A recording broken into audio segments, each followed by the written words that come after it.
paman-paman Nabi, bibi-bibi Nabi, dan juga istri-istri Nabi sallallahu alaihi wasallam. Jadi nanti akan banyak nama, tolong dicatat. Santri ikhwan dan akhwat yang dimuliakan Allah Subhanahu wa taala, sering saya ulang-ulang bahwa mengenal sosok Nabi kita Muhammad sallallahu alaihi wasallam adalah satu keharusan. Seorang muslim harus mengenal siapa nabinya. Sangat disayangkan di tengah-tengah masyarakat itu banyak orang tidak mengenal nabinya. Nanti adik-adik kalau pulang tanya sama orang tuanya tentang nasab Nabi, anak-anak Nabi. Saya yakin orang tua adik-adik mungkin kurang hafal, karena mereka tidak diberikan kesempatan seperti adik-adik belajar di sini. Maka ini kesempatan belajar di pondok pesantren Jabal Uhud ini sehingga kita bisa mengenal identitas siapa Nabi kita. Karena di antara soalan yang akan ditanyakan kelak di kuburan itu salah satunya adalah wama nabiyuka, siapa nabimu. Nanti kalau ditanya siapa nabinya tak tahu pula, karena tidak tahu sejarah. Baik, tidak memperpanjang mukaddimah. Siapakah paman-paman Nabi sallallahu alaihi wasallam? Al-Imam Ibnu Hisham rahimahullahu taala di dalam sirahnya, beliau menyebutkan bahwa Nabi sallallahu alaihi wasallam itu memiliki 9 paman. Walaupun ada pendapat yang lain bahwa paman Nabi sallallahu alaihi wasallam itu ada 13.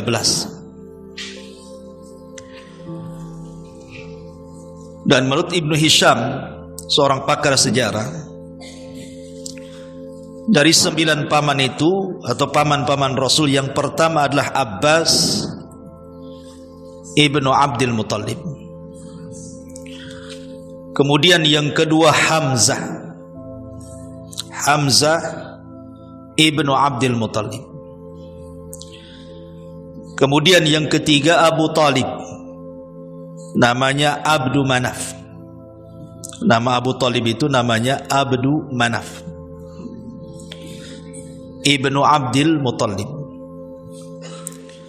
Kemudian yang keempat Az-Zubair ibnu Abdul Muttalib. Kemudian yang nomor 5 Al-Harith ibnu Abdul Muttalib. Kemudian yang nomor 6 Hajlan ibnu Abdul Muttalib. Kemudian yang nomor 7 Al-Muqawwim ibnu Abdul Muttalib. Kemudian yang nomor 8 Dhirar ibnu Abdul Muttalib. Dan yang nomor 9 Abu Lahab, namanya Abdul Uzza ibnu Abdul Muttalib. Ini menurut Ibnu Hisham. Inilah 9 paman Rasul: Abbas, Hamzah, Abu Talib atau Abdu Manaf, kemudian Zubair, kemudian Al-Haris, kemudian Hajlan, kemudian Muqawwim, kemudian Dhirar, dan Abdul Uzza atau dikenal dengan Abu Lahab. Dan dari 9 pamannya ini yang masuk Islam cuma 2. Ingat, dari 9 pamannya ini menurut Ibnu Hisham yang masuk Islam cuma 2. Pertama Hamzah dan yang kedua Abbas. Tapi menurut pendapat yang lain paman Rasul itu ada 13. Ada 13. Pertama Abu Talib, yang kedua Hamzah, yang ketiga Abbas, yang keempat Al-Awwam ibnu Abdul Muttalib. Tadi belum disebut Awam, sekarang ada muncul nama Awam. Kemudian Kusam ibnu Abdul Muttalib. Kusam ibnu Abdul Muttalib. Tadi tidak ada Kusam, sekarang ada Kusam ibnu Abdul Muttalib. Kemudian Zubair, tadi sudah disebutkan. Kemudian Al-Harith. Kemudian Ghudaiq, ya, kemudian Ghudaiq, ya, ibnu Abdul Muttalib. Kemudian Hajal tadi sudah disebutkan, kemudian Muqawim juga sudah, kemudian Abu Lahab, dan yang terakhir Abdul Ka'bah ibnu Abdul Muttalib. Ini pendapat yang lain bahwa paman Rasul itu ada 13, tapi menurut Ibnu Hisham ada 9. Yang masuk Islam 2, Hamzah dan Abbas. Kemudian bibi-bibi Nabi SAW siapa? 1 Safiyah bintu Abdul Muttalib. Yang kedua Ummu Hakim Al-Baydha bintu Abdul Muttalib. Ummu Hakim Al-Baydha bintu Abdul Muttalib. Kemudian yang ketiga Atikah bintu Abdul Muttalib. Kemudian yang nomor 4 Umaymah bintu Abdul Muttalib. Kemudian yang nomor 5 Arwah bintu Abdul Muttalib. Arwah bintu Abdul Muttalib. Dan yang nomor 6 Barrah bintu Abdul Muttalib. Inilah 6 dari bibi-bibi Nabi SAW. Cuman yang disepakati keislamannya cuman 1. Dari 6 bibi Rasul itu yang disepakati keislamannya cuman 1. Namanya Safiyah. Yang diperselisihkan keislamannya 2. Atikah dengan Arwah. Saya ulangi, yang disepakati keislamannya adalah Safiyah bintu Abdul Muttalib. Tapi yang diperselisihkan keislamannya Atikah dan Arwah bintu Abdul Muttalib. Inilah di antara paman dan bibi-bibi Nabi SAW. Taib, saya tidak hendak menceritakan paman-pamannya ataupun bibi-bibinya, cukup tahu namanya saja. Kita fokus kepada istri-istri Nabi SAW, karena ini penting. Karena istri-istri Rasul itu adalah ummahatul mu'minin. Mereka adalah ibu-ibu kita. Sebagaimana adik-adik ini mengenal ibunya yang ada di rumah, maka kita harus lebih mengenal ibu-ibu kita yang merupakan istri-istri Nabi SAW. Siapa mereka? Sebelum saya jelaskan satu-satu, saya akan urut nama-namanya dulu, baru kita jelaskan satu-satu. Yang pertama Khadijah bintu Khuwailid. Yang pertama Khadijah bintu Khuwailid. Yang kedua Saudah bintu Jam'ah. Saudah bintu Jam'ah. Kemudian yang ketiga Aisyah bintu Abi Bakrin As-Siddiq radhiyallahu anha. Kemudian yang keempat Hafsah bintu Umar ibn al-Khattab. Hafsah bintu Umar ibn al-Khattab. Kemudian yang nomor 5 Zainab bintu Huzaimah. Zainab bintu Huzaimah. Kemudian yang keenam Ummu Salamah bintu Abi Umayyah. Ummu Salamah bintu Abi Umayyah. Kemudian yang nomor 7 Zainab bintu Jahshin. Nomor 7 Zainab bintu Jahshin. Kemudian yang nomor 8 Juwairiyah bintul Harith. Kemudian yang nomor 9 Ummu Habibah, atau namanya Ramlah bintu Abi Sufyan. Ramlah bintu Abi Sufyan, atau dikenal dengan Ummu Habibah. Kemudian yang nomor 10, Safiyah bintu Huyai ibn Akhtab. Safiyah bintu Huyai ibn Akhtab. Kemudian yang nomor 11, Maimunah bintul Haris. Maimunah bintul Haris. Kemudian yang diperselisihkan cuma satu, apakah dia istri sah beliau atau budak. Walaupun yang kuat dia seorang budak, namanya Maryah Al-Kibtiyah.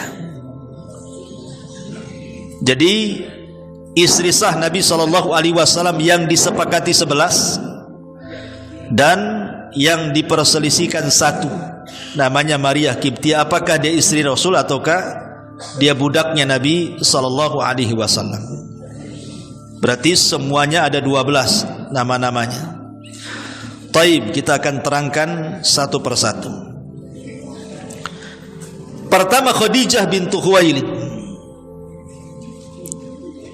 Ibn Asadi Ibn Abdul Uzza Al-Qurasiyatil Asadiyah.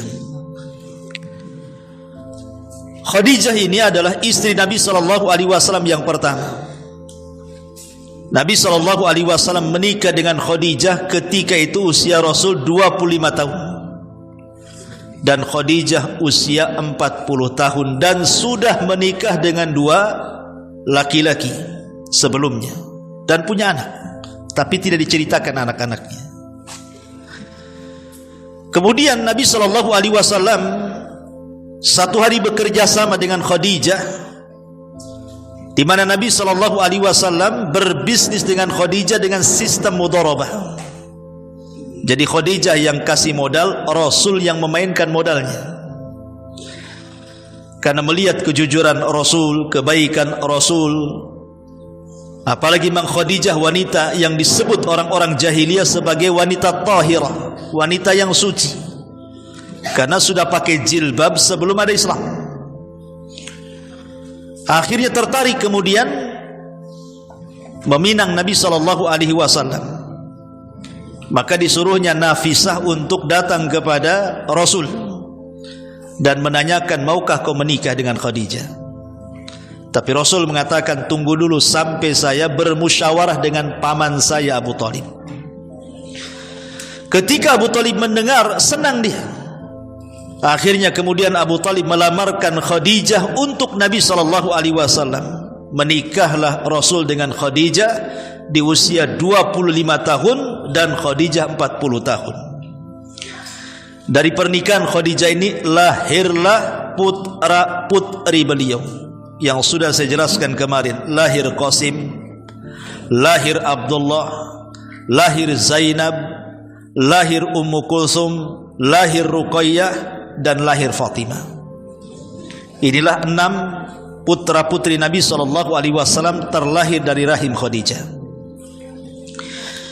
Dan ketika Nabi SAW diangkat menjadi Nabi dan Rasul, maka satu-satunya wanita yang tidak pernah berpisah dalam dakwah Rasul adalah Khadijah. Dia menghabiskan kekayaannya untuk perjuangan dakwah Nabi sampai ludes kekayaannya. Terutama ketika terjadi pemboikotan Bani Hashim, di mana pemboikotan ini terjadi 3 tahun tuh. Bani Hashim dikepung oleh kabilah-kabilah gengnya Abu Jahal. Sampai akhirnya dalam pemboikotan itu habis seluruh kekayaan Khadijah untuk memberi makan Bani Hashim. Dan setelah terjadi pemboikotan inilah kemudian Khadijah pun meninggal dunia. Sehingga tahun meninggalnya disebut Amul Hazni, tahun kesedihan. Dan Nabi SAW mengatakan bahwa kamu laminar rijal katsirun. Laki-laki sempurna itu banyak, tapi wanita yang sempurna itu cuma 4. Kemudian Rasul mengurut dari zaman dulu. Pertama, Asiyah bintu Muzahim. Asiyah bintu Muzahim istrinya Fir'aun. Kemudian yang kedua, Maryam bintu Imran, ibunda daripada Isa bin Maryam. Kemudian yang ketiga, Khadijah bintu Khuwailid, istri Nabi SAW. Kemudian yang keempat, Fatimah bintu Rasulullah SAW. Inilah wanita terbaik dunia. Salah satunya Rasul menyebutkan Khadijah. Ya, bagaimana tidak? Dialah manusia pertama yang masuk Islam sebelum ada orang yang masuk Islam.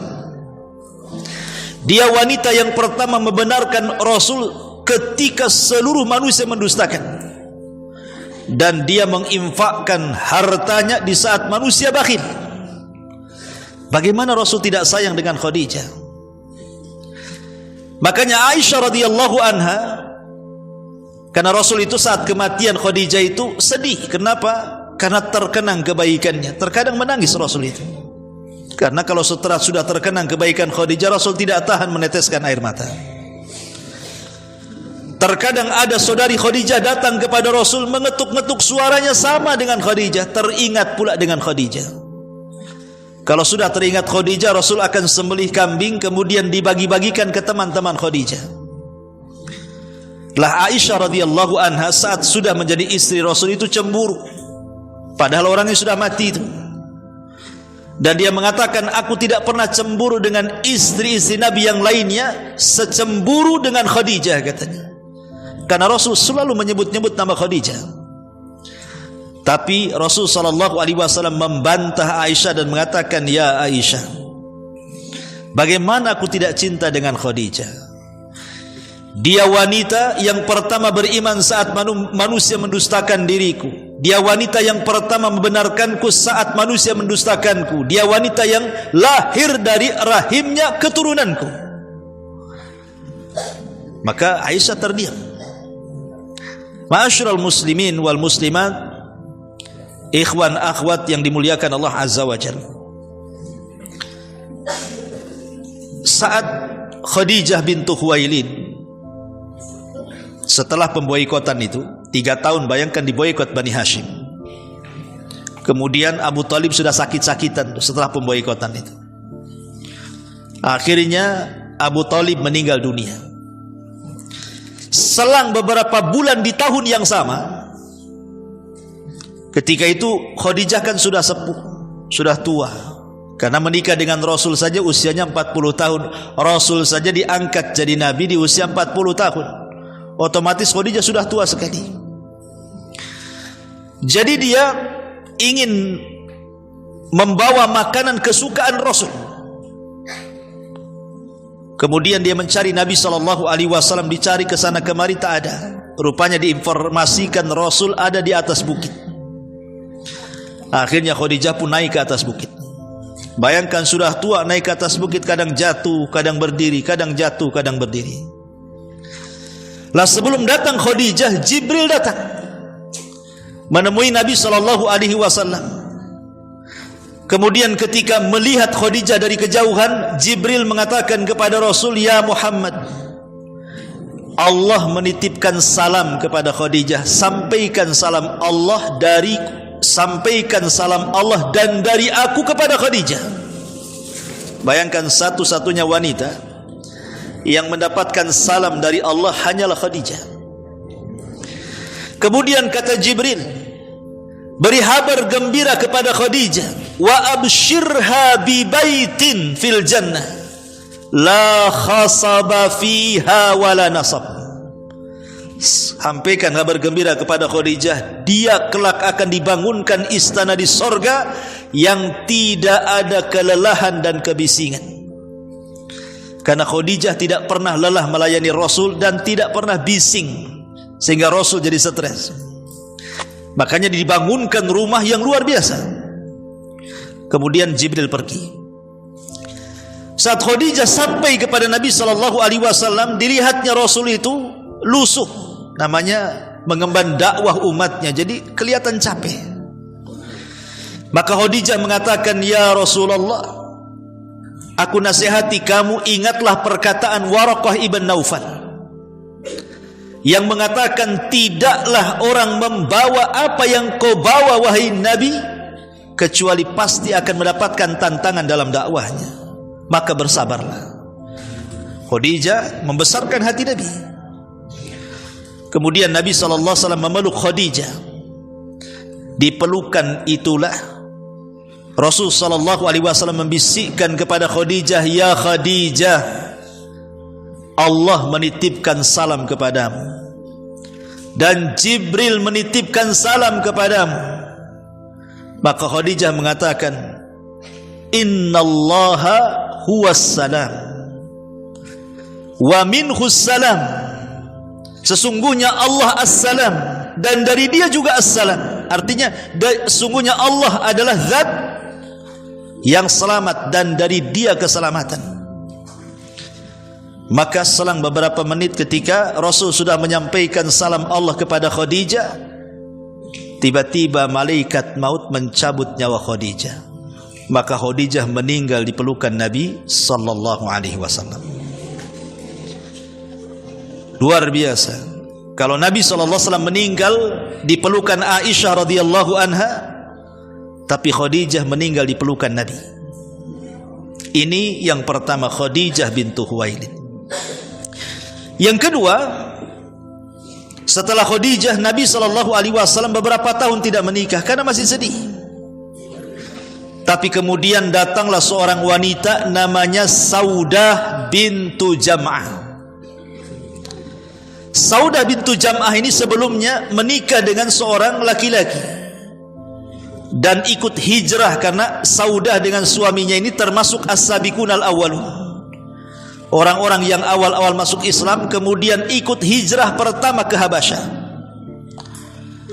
Tapi kemudian sayang suaminya meninggal di Habasyah dan punya anak 5. Kemudian dia pulang ke Madinah.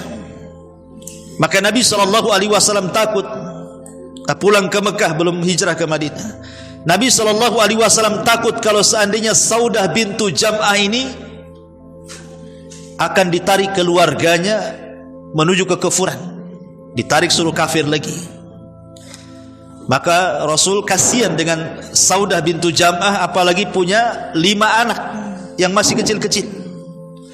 Akhirnya Nabi untuk menyelamatkan agama Saudah bintu Jam'ah, maka Rasul pun kemudian meminang Saudah dan menjadi istrinya. Dan Saudah ini wanita ahli ibadah, wanita ahli saum, wanita yang sangat zuhud dan rendah hati, sehingga di masa tuanya giliran dia diberikan kepada Aisyah radhiyallahu anha. Ma'asyiral muslimin yang dimuliakan Allah azza wa jalla, ikhwan akhwat yang dimuliakan Allah. Setelah kemudian menikah dengan Saudah bintu Jam'ah, karena Saudah sudah tua, dia ingin menghibur Nabi SAW karena masih teringat dengan Khadijah. Maka dicarikanlah kemudian istri ketiga oleh Saudah bintu Jam'ah.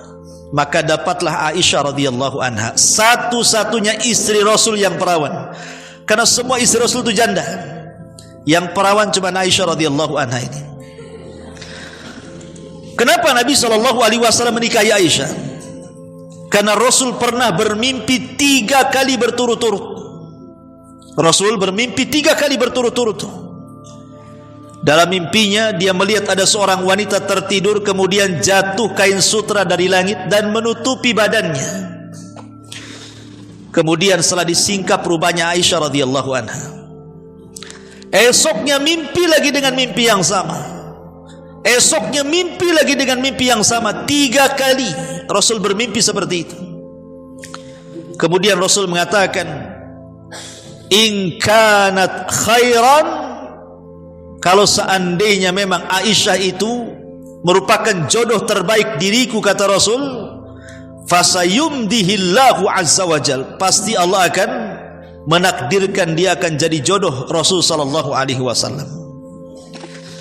Lah Aisyah ini sebenarnya sudah dipinang duluan oleh seorang laki-laki, tapi tidak jadi.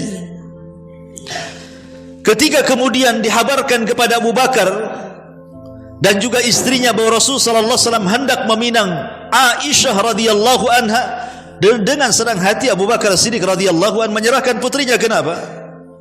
Karena semua sahabat ini ingin punya hubungan spesial dengan Rasul. Jadi Abu Bakar ingin menjadi mertua bagi Nabi SAW, sehingga terikatlah hubungan nasab di situ. Akhirnya singkat cerita, Rasul menikahi Aisyah. Karena Aisyah ketika itu masih kecil, usia 6 tahun, maka Rasul tidak menggaulinya sampai di usia 9 tahun. Setelah balik baru Rasul menggaulinya. Tapi sayang, dari Aisyah tidak punya keturunan. Tapi Aisyah ini wanita cerdas. Kata Imam Zuhri yang banyak mengambil hadis dari Aisyah radhiyallahu anha mengatakan, kalaulah Aisyah itu diletakkan di satu neraca dan seluruh wanita Arab diletakkan di neraca satunya, kemudian dibandingkan pengetahuannya Aisyah dengan seluruh wanita Arab, maka pengetahuan Aisyah menjangkau seluruh wanita-wanita Arab, bahkan wanita dunia. Ya, karena dia terlahir dari bapak yang cerdas, Abu Bakar Siddiq radhiyallahu an, seorang pakar ahli nasab. Semua nasab Arab Abu Bakar tahu. Jadi kalau ada antar kabilah kemudian bertikai soal nasab, maka mereka datang kepada Abu Bakar Siddiq untuk menyelesaikan sebenarnya saya ini turunan siapa. Nanti Abu Bakar menyebutkan silsilahnya itu, dan semuanya hafal. Wajar kalau seandainya Aisyah digolongkan satu di antara sahabat-sahabat Rasul yang banyak mengeluarkan hadis, di atas 1000 hadis. Aisyah radhiyallahu anha ini termasuk wanita yang banyak meriwayatkan hadis dari Rasul, di atas 1000 hadis yang sampai kepada kita. Tentu yang paling banyak Abu Hurairah di atas 5000. Tapi Aisyah radhiyallahu anha meriwayatkan hadis sampai 2000 lebih hadis sampai kepada kita. Ma'asyiral muslimin wal muslimat, ikhwan akhwat yang dimuliakan Allah azza wa jalla.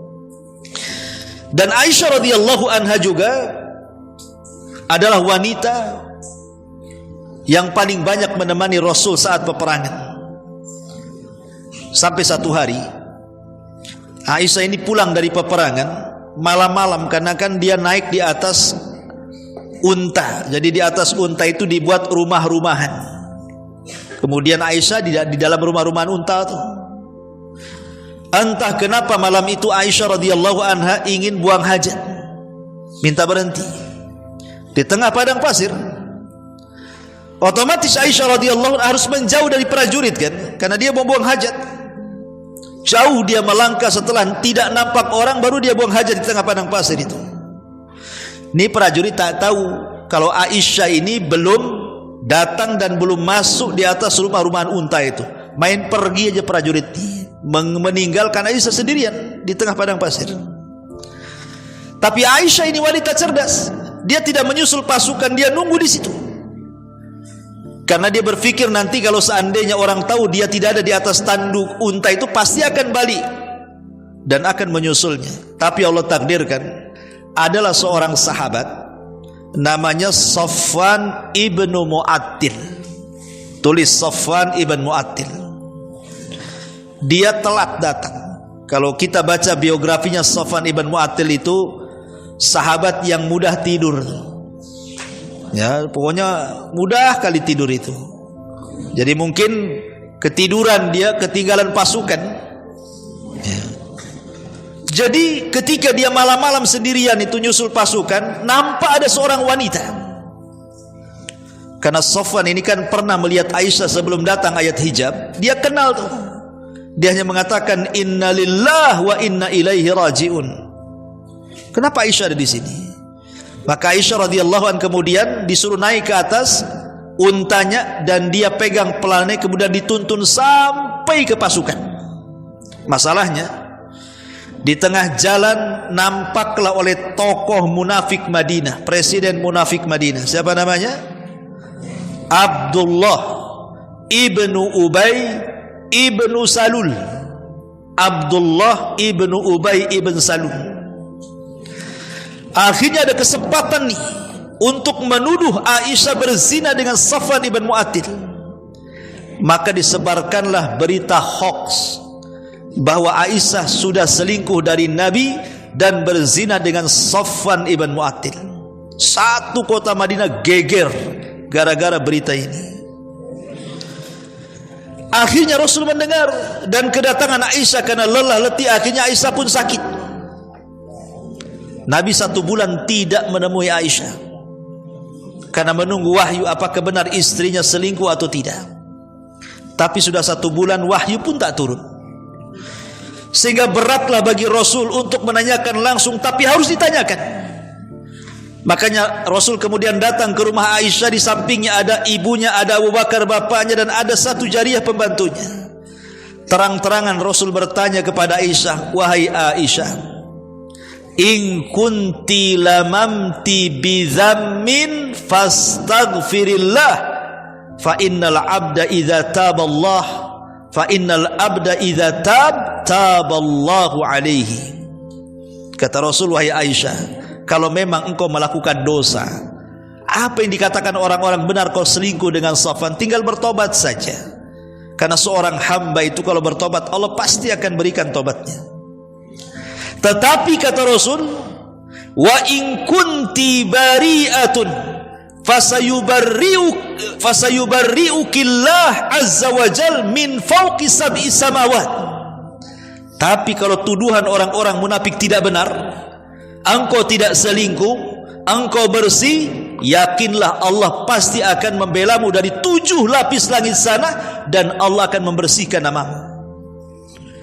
Tiba-tiba Aisyah menangis dan mengatakan kepada bapaknya Abu Bakar, ya Aba Bakar, ya Abi ajibi Rasulullah sallallahu alaihi wasallam. Wahai bapakku, tolonglah jawab 2 pertanyaan Nabi ini. Tapi Abu Bakar tidak bisa menjawab, hanya menangis. Kemudian Aisyah ngomong sama ibunya, tolonglah Bu, jawablah 2 pertanyaan Rasul ini. Ibunya pun hanya bisa menangis. Akhirnya Aisyah ketika itu masih kecil, hanya mengambil selimutnya dan mengatakan, aku tidak bisa bicara apapun. Kalaupun aku katakan, iya saya berselingkuh, dan saya tidak berselingkuh, kalian pun tidak mungkin percaya. Ataupun saya katakan saya tidak berselingkuh, kalian pun mungkin tidak akan percaya. Tapi aku teringat dengan pesan dari ayahnya Yusuf. Dia lupa mau ngomong Yakub itu. Dia hanya mengatakan aku teringat dengan ayahnya Yusuf, Nabi Yusuf, ketika kehilangan anaknya Yusuf karena dicemplungkan ke sumur oleh saudara-saudaranya. Apa katanya Yakub itu? Fasabrun jamil wallahu musta'anu alama tasifun. Sabar itu indah dan Allah pasti akan menyingkap semuanya. Kemudian dia tarik selimut, kemudian menangis. Ketika itulah Aisyah dalam selimut tiba-tiba bergetar Rasul. Rupanya itu tanda wahyu akan turun. Rupanya betul, Jibril turun membawa surah An-Nur ayat 1-9, membersihkan tuduhan orang-orang munafik bahwa Aisyah radhiyallahu anha tidak pernah berzina dengan Safwan. Bersih dia karena turun wahyu. Ma'asyiral muslimin wal muslimat, ikhwan akhwat yang dimuliakan Allah azza wajalla. Satu hari Aisyah radhiyallahu anha ini melihat Rasul sedang berdiri di pintu rumahnya berbincang dengan seorang sahabat namanya, siapa itu? Lupa namanya ya. Jadi Rasul SAW ketika itu berdiri, sahabat ini di atas kuda. Sahabat ini di atas kuda. Kok sahabat ini memerintahkan Nabi SAW? Kayaknya kurang sopan. Kok bisa sahabat memerintah Nabi? Harusnya kan terbalik gitu, Nabi yang merintahkan sahabat. Rupanya kemudian setelah orang ini pergi, Aisyah bertanya, wahai Rasul, siapa orang itu? Namanya Dihyatul Kalbi. Ya baru ingat saya, Dihyah ibn Dihyatul Kalbi.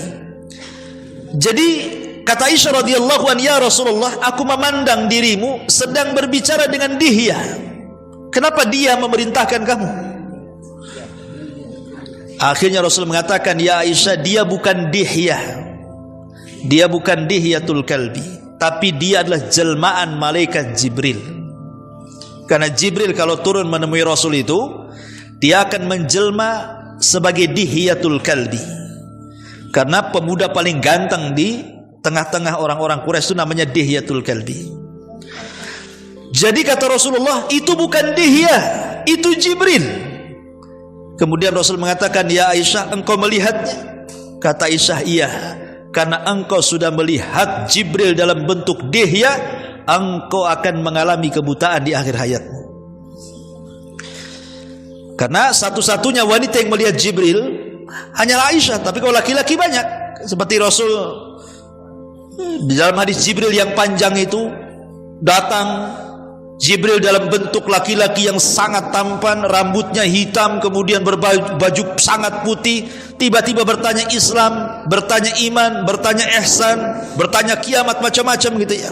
Pas sahabat melihatnya, tapi wanita yang melihat malaikat dalam bentuk Dihya hanyalah Aisyah. Makanya Rasul mengatakan, engkau akan mengalami kebutaan di akhir hayatmu. Benar. Setelah Rasul meninggal, Aisyah pun kemudian hidup sendirian, kemudian menua sampai akhirnya sudah tua, dia pun buta. Ketika dia sudah buta, dia selalu ngomong sama pembantunya dan mengatakan, wahai pembantu, adakah barang-barang berharga di rumahku? Kata pembantu, ada. Ambil sedekahkan kepada si fulan. Kemudian esoknya ngomong gitu lagi kepada pembantunya, pembantu, ada enggak barang berharga? Kata pembantunya, ada. Ambil sedekahkan. Setiap hari sampai habis barang di rumah Aisyah akan disedekahkan. Ketika sudah habis, Aisyah mengatakan, wahai pembantuku, ada enggak barang? Kata pembantunya, sudah habis wahai Ummul Mukminin. Habis. Apalagi yang kau akan sedekahkan? Kenapa kau habiskan hartamu untuk bersedekah? Kata Aisyah radhiyallahu anha membacakan ayat, wal akhiratu khairu wa abqa. Ingat, akhirat itu lebih kekal dan lebih baik. Selepas itu beberapa bulan setelahnya Aisyah meninggal dunia. Meninggal di atas kebiasaan bersedekah. Ini istri Nabi SAW yang ketiga.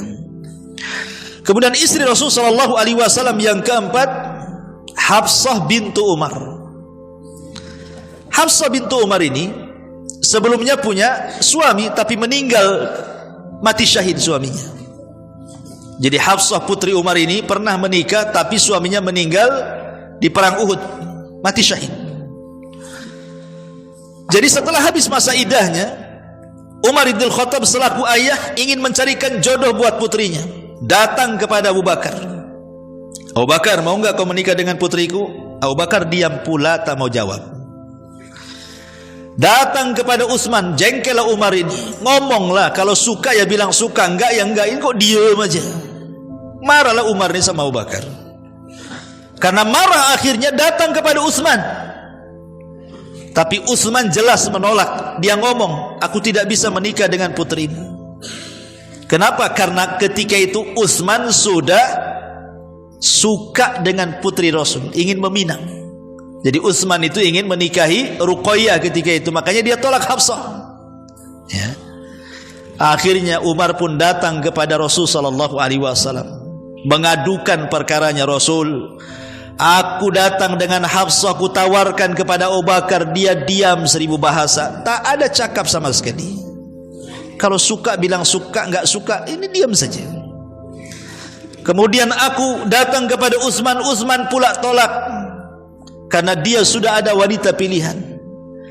Maka Rasul mengatakan kepada Umar, ya Umar, putrimu, kata Rasul, akan menikah dengan laki-laki terbaik dibandingkan Abu Bakar. Tetapi Utsman akan menikah dengan seorang wanita yang lebih baik daripada putrimu. Maksudnya siapa? Ruqayyah putri Nabi. Rupanya selang beberapa waktu, yang dimaksud perkataan Rasul bahwa putrinya Umar itu akan menikah dengan laki-laki terbaik melebihi Abu Bakar, rupanya Nabi meminang Hafsah. Ya, Nabi lebih baik dibandingkan Abu Bakar. Kemudian Ruqayyah menikah dengan Utsman, dia tentu Ruqayyah lebih baik dibandingkan Hafsah. Betul apa yang dikatakan Rasul. Baru setelah itu Abu Bakar datang. Setelah Rasul meminang Hafsah, Abu Bakar datang kepada Umar, memberikan alasan. Ya Umar, kenapa kau ketika menawarkan Hafsah aku diam saja? Aku tahu pasti dalam hatimu ada sesuatu kepadaku ya. Kata Umar, ya memang aku ada sesuatu, aku jengkel aja sama kamu tuh. Kata Abu Bakar, aku tidak memberikan jawaban karena putrimu pernah disebut-sebut namanya oleh Nabi. Aku tidak mungkin mendahului Nabi, dan aku tidak mungkin menceritakan rahasia Nabi, makanya aku diam saja. Akhirnya menikahlah Rasul dengan Hafsah. Hafsah ini wanita yang disebutkan sawwaman qawwaman, ahli puasa dan ahli sholat malam. Saat Rasul menceraikan Hafsah karena ada sebuah konflik, tiba-tiba Jibril datang kepada Rasul, "Ya Muhammad, kenapa kau ceraikan Hafsah? Dia wanita yang sawwaman qawwaman, ahli ibadah, sholat malam dan ahli puasa, dan dia kelak akan menjadi istrimu di sorga." Akhirnya Rasul rujuk lagi, tidak jadi menceraikan, karena wanita ini adalah wanita terbaik, ahli ibadah Hafsah ini. Ma'asyiral muslimin wal muslimat, ikhwan akhwat yang dimuliakan Allah Azza wa Jalla. Ini yang keempat. Yang kelima, Zainab bintu Huzaimah. Zainab bintu Huzaimah sebelumnya menikah dengan dua laki-laki. Dan Zainab bintu Huzaimah ini seorang wanita karir, punya usaha di rumahnya. Ya, dia suka menenun dan suka menyamak. Jadi punya usaha, punya perusahaan di rumahnya itu, sehingga punya penghasilan. Lah dengan penghasilannya itulah kemudian Zainab bintu Huzaimah ini merawat anak-anak yatim dan orang-orang miskin, sehingga orang-orang penduduk Madinah itu menggelari Zainab bintu Huzaimah ini sebagai Ummul Masakin, ibunya orang-orang miskin. Karena banyak orang miskin itu yang ditolong dia. Ya, dia punya uang, tapi sayang tidak lama menikah dengan Rasul, dia meninggal. Jadi ada dua istri Nabi meninggal sebelum Nabi meninggal. Pertama Khadijah meninggal sebelum Nabi meninggal. Yang kedua Zainab bintu Huzaimah meninggal sebelum Nabi meninggal. Inilah dua istri Rasul meninggal duluan sebelum Rasul meninggal. Yang lainnya Rasul meninggal baru yang lainnya meninggal. Namanya Zainab bintu Huzaimah. Kemudian yang nomor berapa itu? Yang nomor 6, Ummu Salamah. Ummu Salamah ini wanita yang paling berakat. Dia dulunya menikah dengan Abu Salamah, hijrah 2 kali ke Habasyah, kemudian dipisahkan oleh keluarganya saat hendak hijrah ke Madinah. Lah Ummu Salamah ini, dia sangat mencintai suaminya. Allah takdirkan suaminya meninggal, sehingga Nabi SAW mengajarkan doa kepada Ummu Salamah saat meninggalnya Abu Salamah ini. Apa kata Rasul kepada Ummu Salamah? Wahai Ummu Salamah, kuli katakan, Allahumma hjurni fi musibati wa khluf li khairan minhu. Ya Allah, berilah pahala akan musibah yang menimpaku dan gantikan suamiku dengan laki-laki terbaik daripada dia. Kata Ummu Salamah, Rasul, tidak ada laki-laki terbaik melebihi Abu Salamah. Aku tak mau baca doa itu, katanya. Aku mau baca doa yang pertama saja, ya Allah berikan pahala atas musibah yang menimpaku. Adapun kalimat setelahnya aku tak mau baca, katanya. Karena tidak ada di mataku laki-laki terbaik melebihi suamiku Abu Salamah, katanya. Kata Rasul, sudah baca saja, rewel kali. Akhirnya dibaca juga, wakhluf li khairan minhu, ya Allah gantikanlah suamiku dengan laki-laki terbaik. Setelah habis masa iddahnya, banyaklah para sahabat meminang Ummu Salamah, semua ditolak. Kenapa? Karena di mata Ummu Salamah tidak ada laki-laki terbaik melebihi Abu Salamah. Tiba-tiba kemudian Rasul datang meminang Ummu Salamah. Sebenarnya Ummu Salamah tidak suka dengan Rasul. Dia ingin menolak secara halus dengan memberikan 3 soalan. Rasul, aku ini banyak anak, katanya. Janganlah menikah dengan wanita yang banyak anak. 1. Yang kedua, Rasul, aku ini wanita pecemburu, istrimu banyak, nanti cemburu pula aku, katanya. Yang ketiga, aku ini sudah tua, carilah yang muda-muda. Menolak halus. Tapi Rasul mengatakan, ya Ummu Salamah, adapun anak-anakmu adalah anak-anakku. Adapun kau sudah tua, aku pun sudah tua, apa salahnya? Adapun sifat cemburumu, aku akan berdoa kepada Allah, semoga Allah hilangkan. Akhirnya Ummu Salamah pun mau tidak mau, karena tiga-tiga sudah terbantahkan. Menikahlah dengan Rasul, dan dia wanita yang tidak punya cemburu, karena Rasul mendoakan dihilangkan cemburunya. Sehingga satu-satunya istri Rasul yang berakal adalah Ummu Salamah. Kalau ada konflik di antara istri-istri Rasul, Ummu Salamah lah pendamainya tuh. Bahkan saking cerdasnya, ketika Rasul umroh Hudaybiyah yang nggak jadi masuk itu kan Rasul itu umroh 4 kali. Yang 1 kali disebut umroh Hudaybiyah, niat umroh nggak jadi karena dihadang orang-orang Quraisy itu. Karena nggak jadi, maka Rasul memerintahkan para sahabat, cukur kepala-kepala kalian, sembelih unta-unta kalian. Nggak mau pula sahabat itu diperintah Nabi. Akhirnya kemudian Ummu Salamah ngasih ide, gini Rasul, mungkin boleh jadi para sahabat itu masih mengharap kita bisa umroh, tapi kayaknya nggak mungkin bisa umroh karena mereka sudah menghadang kita. Sebaiknya kau cukur rambutmu, kau sembelih untamu, nanti mereka akan ikut tuh. Akhirnya betul Rasul keluar dari tenda, dicukur botak kepalanya. Semua sahabat menyaksikan ketika rambut Rasul tercukur, semua sahabat rebutan hampir mau perang untuk mengambil helaian-helaian rambut Nabi itu. Karena rambut Nabi itu berkah. Kalau rambut antum mana ada banyak kutunya. Jadi rambut Nabi berkah. Makanya Khalid bin Walid itu salah seorang sahabat yang menyimpan 3 helai rambut di sorbannya. Saat perang melawan orang-orang Romawi, serbannya jatuh. Untuk mengambil serban, Khalid harus membunuh banyak orang-orang Romawi. Sahabat heran, hei Khalid, kok ini berperang karena sorban atau karena Allah? Kata Khalid, tidak, aku tidak berperang karena sorban. Aku menyisipkan 3 rambut Rasul di sorban itu. Kalau tidak aku ambil, takut dihinakan oleh musuh, katanya.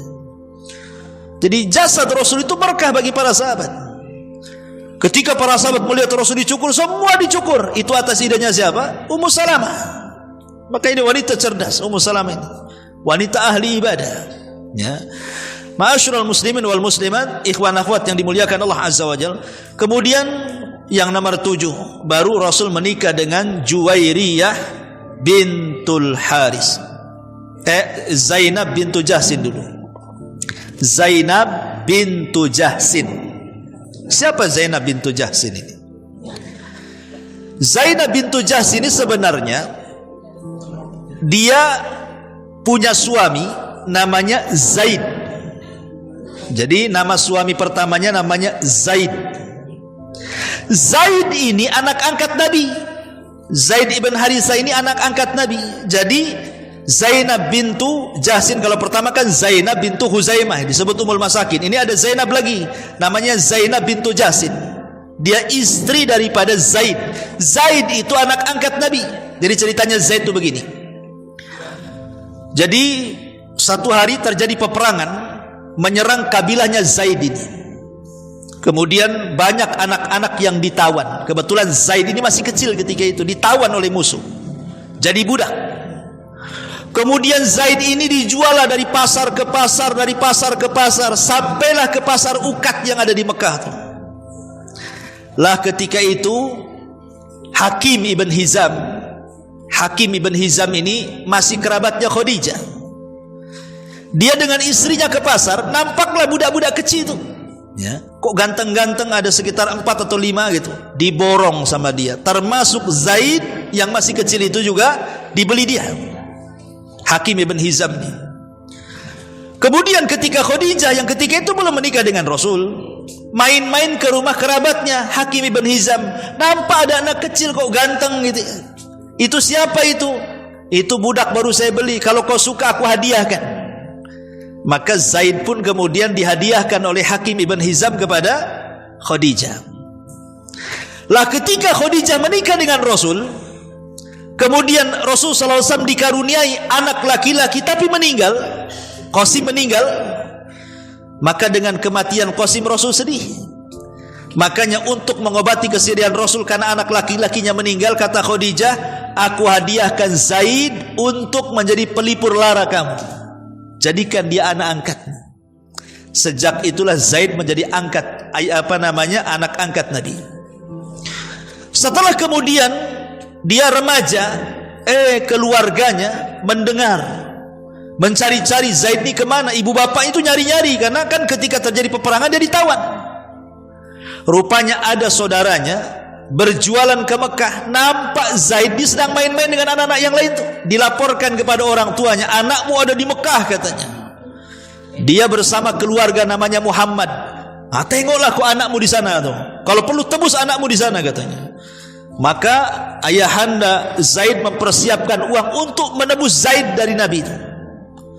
Ketika sudah disiapkan uangnya, datang ke Mekah ngerayu-rayu supaya Rasul mengembalikan Zaid kepada keluarganya. Rasul mengatakan, aku tidak mau uang kalian. Sekarang kau tanya aja anaknya. Dipanggillah Zaid.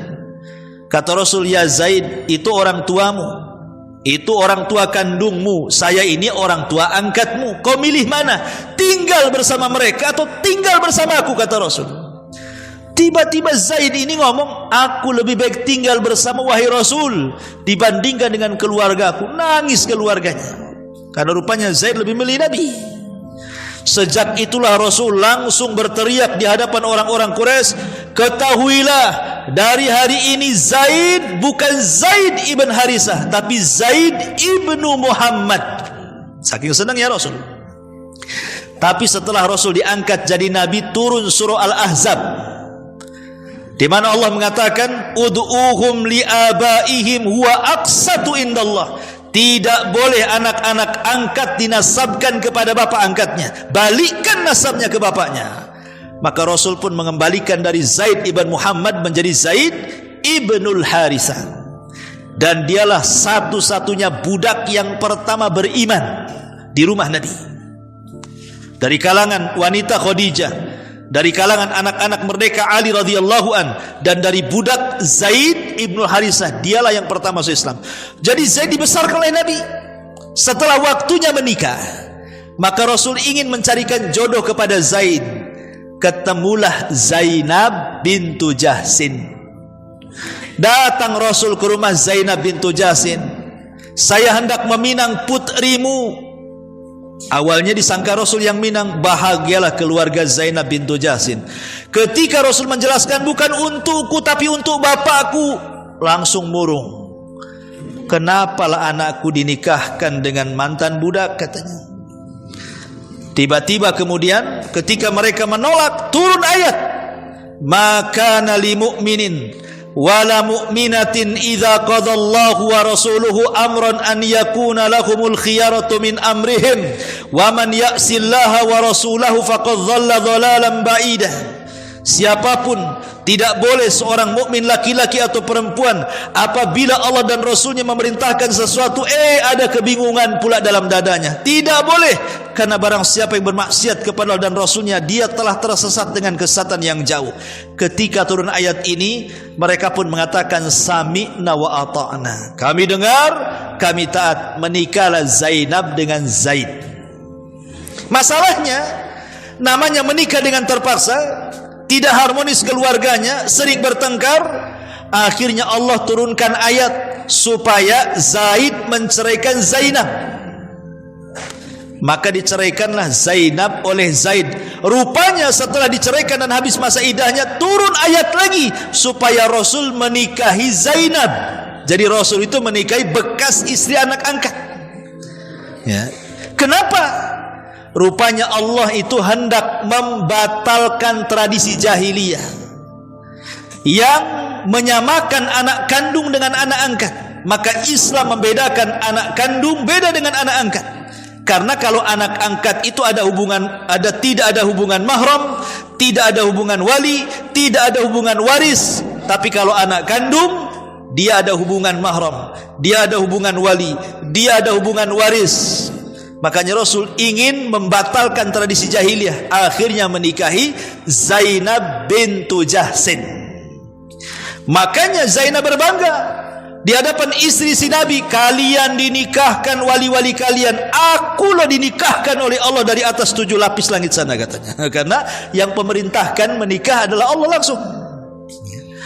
Ini istri Rasul yang ke-7. Yang ke-8, Juwairiyah bintul Haris. Juwairiyah bintul Haris ini, dia adalah anak pembesar Bani Mustalik. Anak pembesar Bani Mustalik. Jadi Bani Mustalik berkhianat, diserang sama Nabi, kemudian KO, kalah. Lah, Juwairiyah ini salah satu tawanannya. Maka akhirnya Juwairiyah ditawarkan oleh Nabi SAW, kalau kau ingin merdeka, ku merdekakan, tapi kalau engkau menikah denganku itu lebih baik. Tiba-tiba Juwairiyah mengatakan, saya siap menikah dengan anda wahai Rasul, tapi merdekakan budak-budak satu Bani Mustalik itu, katanya. Akhirnya dengan menikahnya Rasul dengan Juwairiyah, membawa keberuntungan kepada kabilah Bani Mustalik. Semua dimerdekakan dari budak dan semua masuk Islam. Wah, bayangkan, ya, gara-gara pernikahan dengan Juwairiyah, satu kabilah masuk Islam tuh. Itulah Juwairiyah bintul Haris.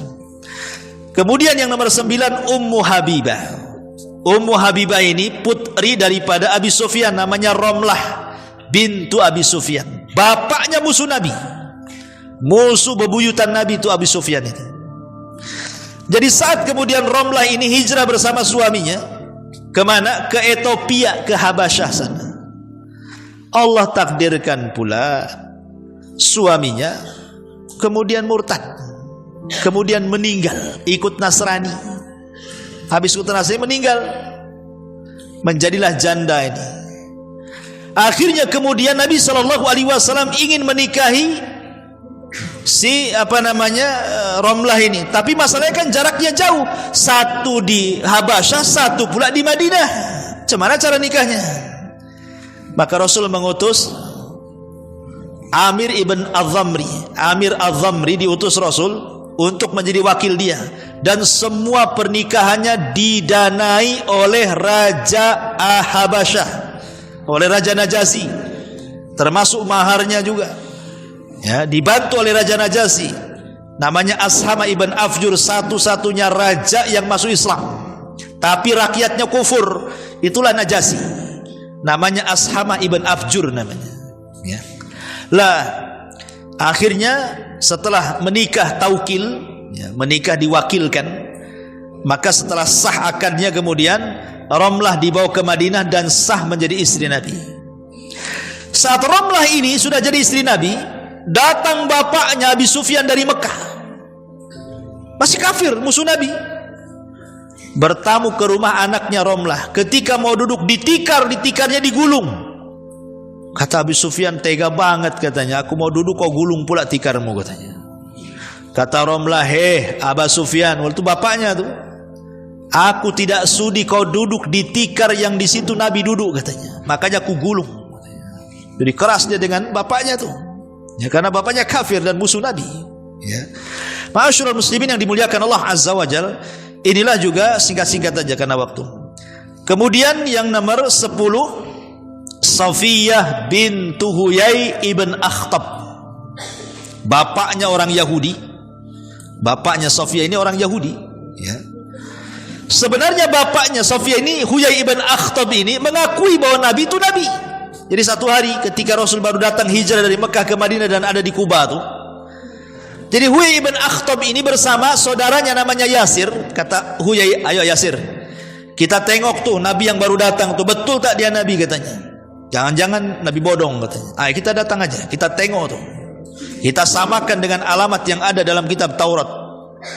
Rupanya berangkat dengan semangat tuh Huyai ibn Akhtab dan Yasir itu saudaranya, diintipnya Nabi juga dari jauh, dari pagi sampai malam diintip. Mereka pun bingung. Kata Yasir saudaranya, ya Huyai, apakah itu Nabi? Ahuwa, bahasa gitu. Ahuwa, apakah itu dia? Apakah itu dia? Maksudnya apakah itu Nabi? Kata Huyai ibn Akhtab, karena dia menguasai kitab Taurat, dia mengatakan wallahi dia Nabi. Persis alamatnya seperti yang ada dalam kitab-kitab Taurat. Kata Yasir, Apakah kita harus mengikuti dia? Oh tidak, kata Huyai. Selama nyawa di kandung badan, aku akan musuhi dia sampai mati. Ya, Huyai ibn Akhtab Yahudi. Dia tahu kebenaran, tapi dia tidak mau beriman tuh. Makanya ketika kemudian Rasul menyerbu Bani Quraidah, salah satu tawanannya adalah Huyai ibn Akhtab. Akhirnya dieksekusi mati. Lah, Sofia bintu Huyai ini garis keturunannya sampai ke Nabi Harun. Jadi satu hari Hafsah atau siapa gitu kan ngejek Sofia dan mengatakan, "Hei anak putri Yahudi." Nangis dia. Karena ketika menikah dengan Rasul usianya 17 tahun. Itu pun karena mimpi Sofia itu sebelum dia menikah dengan Rasul pernah bermimpi. Dalam mimpinya kejatuhan bulan. Kemudian dia cerita kepada ayahnya, "Jangan-jangan aku akan menikah dengan orang besar." Aku ditempeleng sama ayahnya itu. Karena tahu tidak ada orang besar kecuali Nabi. Ya. Karena ayahnya kan tidak suka dengan Nabi. Jadi cepat Sofia dinikahkan dengan laki-laki lain dari pembesar Yahudi itu. Tapi sayang suaminya juga terbunuh, bapaknya terbunuh juga. Akhirnya jadi janda. Makanya setelah kemudian dipilihkan oleh Rasul, "Apakah kau mau bebas? Aku merdekakan." Kata Sofia, "Tidak, aku harus menikah dengan kau Nabi." Kenapa? Karena aku pernah bermimpi kejatuhan bulan dan takwilnya aku harus bermimpi dengan orang besar, dan itu kamu, katanya. Nah, sejak itulah Rasul menikah dengan Sofia bintu Huyai. Dan ketika kemudian dikatakan oleh istri yang lainnya, "Hei putri Yahudi," nangis dia. Maka Rasul mengatakan, "Jangan nangis wahai Sofia. Siapa yang lebih tinggi daripada nasabmu? Bapakmu, maksudnya pamanmu seorang nabi, bapakmu seorang nabi, dan suamimu seorang nabi." Maksudnya jalur keturunannya, karena Sofia kalau diurut itu sampai kepada Harun, dan saudara Harun Nabi Musa nabi. Jadi Rasul mengatakan bapakmu nabi maksudnya Harun, pamanmu nabi maksudnya Musa, suamimu juga nabi maksudnya aku, kata Rasul. Apalagi yang kau banggakan tuh, katanya. Semua nabi kan itu. Ma'asyiral muslimin wal muslimat, ikhwan akhwat yang dimuliakan Allah Azza wa Jalla. Kemudian yang terakhir, Maimunah bintul Haris. Maimunah bintul Haris ibn Hazan, ya. Ma'asyiral muslimin wal muslimat, ikhwan akhwat yang dimuliakan Allah Azza wa Jalla. Ini pun salah satu istri Rasul yang terakhir dinikahi Nabi. Jadi wanita yang terakhir dinikahi Nabi namanya Maimunah bintul Haris. Menikah ketika Nabi sallallahu alaihi wasallam pulang dari Umrah Hudaybiyah. Ya. Menikah, itulah wanita terakhir yang dinikahi Rasul. Adapun yang nomor 12 namanya siapa? Maria Kiptia ini. Jadi satu hari Nabi SAW mengirim surat ke Muqawqus. Muqawqus ini raja Mesir di zaman itu, namanya Muqawqus, supaya masuk Islam. Tetapi Muqawqus menolak surat Nabi, tapi tidak merobek, tidak seperti raja Persia akan dirobek surat Nabi. Makanya Rasul marah dan mengatakan, karena dia sudah merobek suratku, maka semoga Allah robek kerajaannya. Maka sejak doa itu, orang ketika tumbangnya Persia sampai kiamat, Persia sudah nggak ada lagi. Tapi Muqawqus ini baik-baik disimpan tuh suratnya Nabi itu. Akhirnya sebagai penghargaan, terima kasih ajakan Islam, akhirnya dia mengirim 2 wanita budak namanya Sirin dan juga Maria Kiptia sebagai hadiah untuk Nabi, dan seorang dokter. Akhirnya Rasul pun menerima hadiah Maria Kiptia dan Sirin. Sirin dihadiahkan oleh Rasul untuk juru syairnya namanya Hasan ibn Thabit. Siapa juru syairnya Nabi? Hasan ibn Thabit, itu penyair Rasul. Akhirnya diambil oleh Hasan ibn Thabit, dan Maria diambil Nabi. Dari Maria inilah punya anak satu namanya Ibrahim, tapi meninggal di usia 1 tahun 8 bulan. Rasul punya anak dari Maria Kiptia ini. Satu-satunya putra Rasul ada dari Maria Kiptia itu, namanya Ibrahim. Kenapa disebut Ibrahim? Karena dari Mesir masalahnya ibunya, supaya terkenang dengan kakek buyutnya, karena Rasul pun turunan Hajar. Hajar ini hadiah daripada Raja Mesir untuk Sarah yang kemudian nikahi Ibrahim. Maka Maria juga sama-sama di Mesir, makanya kemudian teringat dengan Ibrahim, dikasih nama Ibrahim. Saat meninggalnya Ibrahim ini terjadi gerhana matahari total, ya. Zaman itu jarang gerhana sehingga disangka kiamat. Maka orang-orang menyangka gerhana itu jangan-jangan karena kematian Ibrahim. Maka Rasul menjelaskan, tidak, gerhana itu bukan karena kematian, bukan karena kehidupan, tapi itu tanda-tanda kuasa Allah untuk menakut-takuti hambanya. Segeralah sholat, sedekah, berzikir, istighfar, kata Rasulullah. Ya, lah itu dari Maria. Lah ini diperselisihkan apakah dia istri Nabi sah gitu ya, ataukah dia seorang budak. Ya. Jadi kalau kita simpulkan dari istri Nabi Shallallahu Alaihi Wasallam ini, ikhwan, dimuliakan Allah Subhanahu Wa Taala. Ya. Sebagaimana disebutkan oleh Al-Hafidh Abdul Rahim Al-Iraqi, seorang fuqaha ahli fikih, ya, dia mengatakan bahwa istri si Nabi Shallallahu Alaihi Wasallam itu ada dari Quraisy, Arab Quraisy, ada dari Arab tapi bukan Quraisy, dan ada dari Bani Israel. Dan itu bisa dirinci 6 istri Rasul asli Arab Quraisy. 6 istri Rasul asli Arab Quraisy, dan itu Khadijah, Saudah, Aisyah, Hafsah, Ummu Salamah, dan Ummu Habibah. Saya ulangi, ini 6 istri Rasul dari Quraisy: Khadijah, Saudah, Aisyah, Hafsah, Ummu Salamah, dan Ummu Habibah. Kemudian yang kedua 4 orang dari Arab tapi bukan dari Quraisy. 4 orang dari Arab tapi bukan dari Quraisy. 1 Zainab bintu Jahsin, 2 Juwairiyah bintul Haris, 3 Zainab bintu Huzaimah, dan 4 Maimunah bintul Haris. 1 Zainab bintu Jahsin, 2 Juwairiyah bintul Haris, 3 Zainab bintu Huzaimah, dan 4 Maimunah bintul Haris. Ini orang Arab tapi bukan Quraisy. Dan 1 keturunan bukan Arab dari Bani Israel, namanya Safiyah bintu Huyai. Taib, ini kesimpulan dari istri si Nabi Sallallahu Alaihi Wasallam. Taib, kita